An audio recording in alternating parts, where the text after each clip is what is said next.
اعوذ باللہ من الشیطان الرجیم، بسم اللہ الرحمن الرحیم۔ میں اپنے تمام اہل سنت بھائیوں کی خدمت میں سلام پیش کرتا ہوں اور میں لگاتار ویڈیو بنا کے آپ کی خدمت میں پیش کر رہا ہوں اور آپ کی کتابوں سے کچھ واقعات اور کچھ حقائق جو ہمارے اہل سنت بھائی نہیں جانتے اور ان کی مسجدوں میں یہ چیزیں بیان نہیں کی جاتی، اور جب کبھی کبھار ہمارے علماء جو ہیں وہ اپنی مجالس میں بیان کرتے ہیں تو یہ ہمارے جو اہل سنت بھائی ہیں وہ ہمارے اوپر الزام لگاتے ہیں کہ ہم اہل تشیع یہ چیزیں اپنی طرف سے بیان کرتے ہیں۔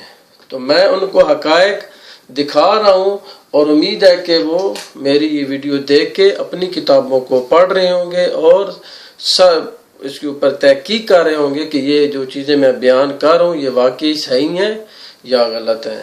حسب معمول کے مطابق ہم پہلے قرآن پاک کی ایک آیت کا ترجمہ پڑھتے ہیں اور اس کے بعد میں آپ کے سامنے واقعات عرض کروں گا۔ سپارہ نمبر 27 ہے، بسم اللہ الرحمن الرحیم، سورہ نجم آیت نمبر 3 اور 4۔ اور اللہ تعالیٰ کی ذات اپنے حبیب کے بارے میں کہہ رہی ہے، اور وہ تو اپنی خواہش نفس سے بولتا ہی نہیں بلکہ وہ تو وہی ہوتی ہے جو اس پر کی جاتی ہے۔ اس کے بعد ایک اور آیت ہے، میں وہ بھی پڑھ دوں۔ سورہ نساء سپارہ نمبر 5 ہے، آیت نمبر 141 ہے۔ اور جب منافقین نماز پڑھنے کے لیے کھڑے ہوتے ہیں بے دلی سے اکسائے ہوئے کھڑے ہوتے ہیں اور یہ صرف لوگوں کو دکھاتے ہیں۔ اس سے مراد یہ ہوتا ہے کہ رسول اکرم صلی اللہ علیہ وسلم کے ذات کے ارد گرد جہاں سچے اور وفادار صحابہ موجود تھے وہاں منافقین بھی آپ کے ساتھ تھے۔ یہ قرآن پاک کی آیت ہمیں جو ہے یہ اس چیز سے بتا رہی ہے کہ دیکھیں یہ ایک اور ہے، سپارہ نمبر 1 ہے، سورہ بقرہ ہے، اور بعض آیت نمبر 7 اور 9، اور بعض ان میں سے ایسے لوگ بھی ہیں جو زبان سے تو کہتے ہیں ہم خدا پر اور قیامت کے دن پر ایمان لائے، حالانکہ وہ دل سے ایمان نہیں لائے۔ تو ان آیات کو جب ہم ترجمہ کے ساتھ پڑھتے ہیں تو ہمیں معلوم ہوتا ہے کہ آپ صلی اللہ علیہ وسلم کی ذات کے پاس آگے پیچھے ان کے ساتھ سچے اور وفادار صحابہ کے ساتھ ساتھ منافقین بھی آپ صلی اللہ علیہ وسلم کے ساتھ موجود تھے۔ وہ نماز بھی پڑھتے تھے، وہ جنگوں میں بھی جاتے تھے، لیکن دل سے وہ اسلام قبول نہیں کرتے تھے۔ تو اس دیکھیں اللہ تعالیٰ کی ذات نے تقریباً ہر سپارے میں اللہ تعالیٰ کی ذات کی جو ہے نا یہ حکم دیا ہے کہ یہ سپارہ نمبر 9 ہے، سورہ انفال ہے، آیت نمبر 1 ہے، اگر تم سچے ایماندار ہو تو خدا اور اس کے رسول کی اطاعت کرو۔ یہ اللہ تعالیٰ کی ذات ہر سپارے میں تقریباً جو ہے اللہ تعالیٰ کی ذات ہمیں حکم دے رہی ہے کہ میرے حکم کی اور میرے رسول کی اطاعت کرو۔ اب دیکھیں جو میں نے پہلے واقعات بیان کر چکا ہوں کہ کس طریقے سے حضرت ابوبکر صدیق نے آپ صلی اللہ علیہ وسلم کی بیٹی کو جو ہے وہ وراثت نہیں دی، پھر حضرت ابوبکر صدیق کے واقعات میں نے بیان کیے ہیں، پھر اس کے بعد حضرت عمر کے میں نے واقعات بیان کیے ہیں، واقعہ کرتاس ہو گیا، تقریباً 8 9 10 واقعات تھے جو میں نے بیان کیے، حضرت عثمان کے میں نے واقعات بیان کیے ہیں۔ اب دیکھیں یہ میں نے آج ہی کتابیں یہ نیز جو ہے میں نے کتابیں لکھی ہیں، یعنی کہ اس سے پہلے بھی میں یہ چیزیں بیان کر چکا ہوں لیکن یہ میرے پاس اور کتابیں آئی ہیں۔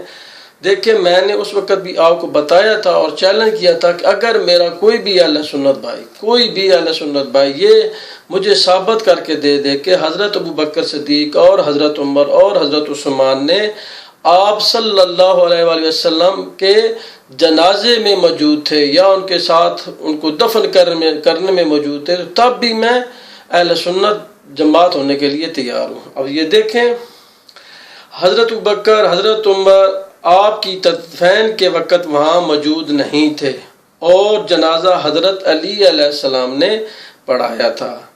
یہ تینوں حضرات حضرت ابوبکر صدیق، حضرت عمر اور حضرت عثمان نے آپ کا جنازہ نہیں پڑھا تھا، بلکہ دوران جنازہ یہ خلافت کی غرض سے بنو ثقیفہ میں موجود تھے۔ اب میں آپ کو کتابوں کے نام یہ تمام کتابیں ہمارے اہل سنت بھائیوں کی ہیں اور بہت ہی مشہور کتابیں ہیں. میں ان کا نام بھی بتاؤں گا، ان کا باب بھی بتاؤں گا اور ان کا صفحہ نمبر بھی بتاؤں گا اور جو واقعہ نمبر ہوگا انشاءاللہ وہ بھی میں بتاؤں گا. کتاب مصنف بن شیبہ صفحہ نمبر 579 ہے. بیان کرنے والے ہیں ابن نمیر. المجازی باب نمبر 39، واقعہ نمبر ہے 14139.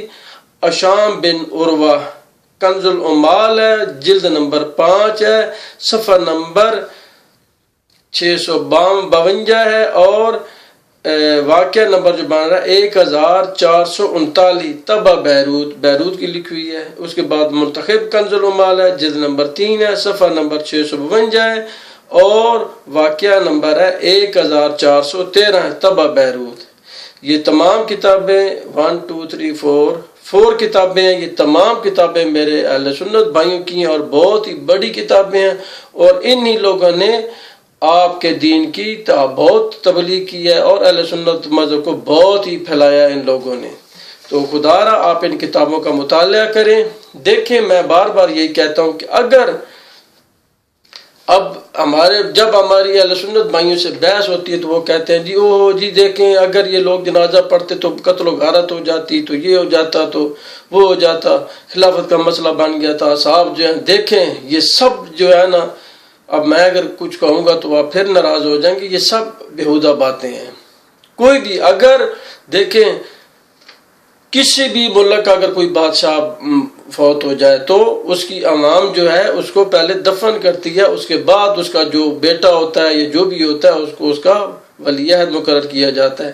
اگر کسی قبیلے کا بھی سربراہ فوت ہو جائے تو جتنے بھی اس کے رشتہ دار ہیں، جتنے بھی اس کے قریبی ساتھی ہیں، وہ اس کے دفن کے وقت اس کے پاس ہوتے ہیں، اس کو خود دفن کرتے ہیں.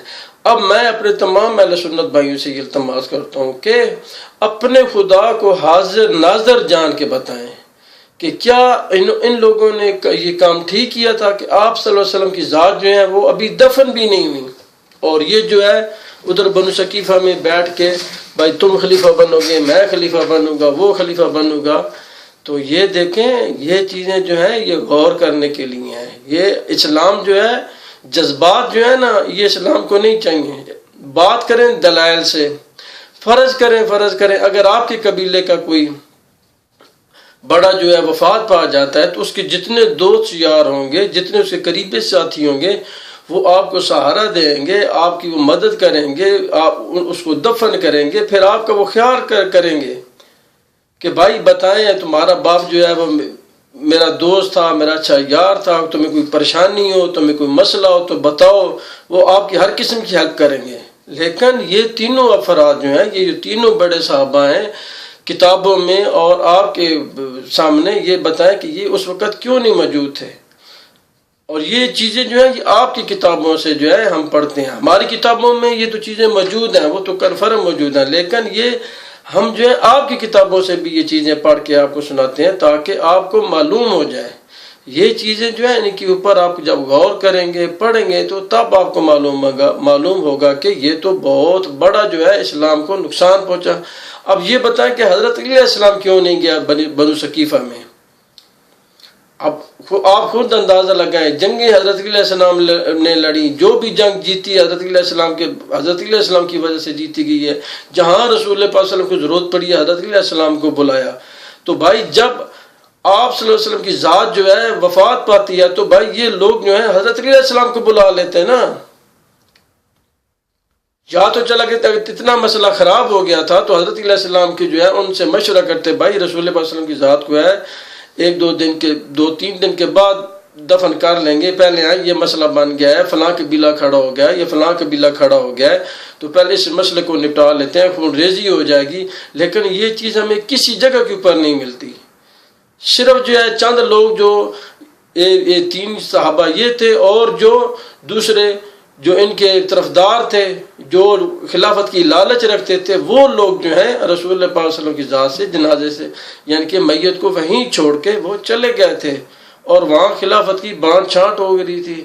حضرت علیہ السلام نے جو ان کو رسول اللہ صلی اللہ علیہ وسلم کی ذات نے وصیت کی تھی، انہوں نے اس وصیت کے مطابق آپ صلی اللہ علیہ وسلم کی ذات کو دفن کیا، پھر آپ نے خود جنازہ پڑھا، اور آخری دم تک رسول اکرم صلی اللہ علیہ وسلم کی جو بھی سنت تھی، جو بھی احادیث تھیں، جو بھی قرآن پاک حکم دیتا تھا، حضرت علیہ السلام اس کے مطابق انہوں نے اپنی زندگی گزاری ہے۔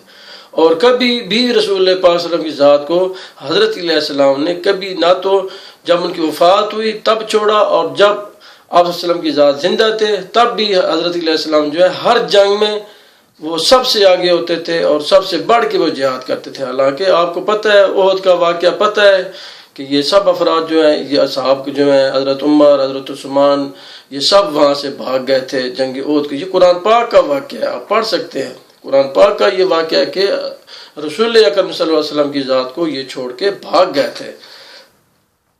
تو ان چیزوں کی یہ جو واقعات ہوتے ہیں ان سے بندہ سبق حاصل کرتا ہے، ان کی بندہ تحقیق کرتا ہے۔ بھائی اگر ان لوگوں نے رسول اکرم صلی اللہ علیہ وسلم کی ذات کی جو سنت تھی اس کو تبدیل کیا، قرآن پاک جو حکم دے رہا ہے ان کی مخالفت کی، تو بھائی پھر آپ جو ہیں خود میرے سے آپ زیادہ بہتر جانتے ہیں کہ ان کے بارے میں کیا جو ہے کہا جا سکتا ہے۔ تو انشاءاللہ میں ایک دو واقعات اور ہیں نیکسٹ ویڈیو میں بنا کے پیش کروں گا آپ کی خدمت میں۔ دیکھیں میری باتوں کا آپ غصہ نہ بنائیں، میں جو چیز پڑھ رہا ہوں آپ کی کتابوں سے میں آپ کو بتا رہا ہوں، اس لیے آپ کا کام ہے کہ تحقیق کرنا۔ اگر یہ چیزیں آپ غلط ثابت کر دیں گے تو پھر آپ مجھے جو گالیاں دیں، جو آپ میرے بارے میں کہیں، تو مجھے کوئی افسوس نہیں ہوگا۔ دعا میں یاد رکھیے گا۔ خدا حافظ۔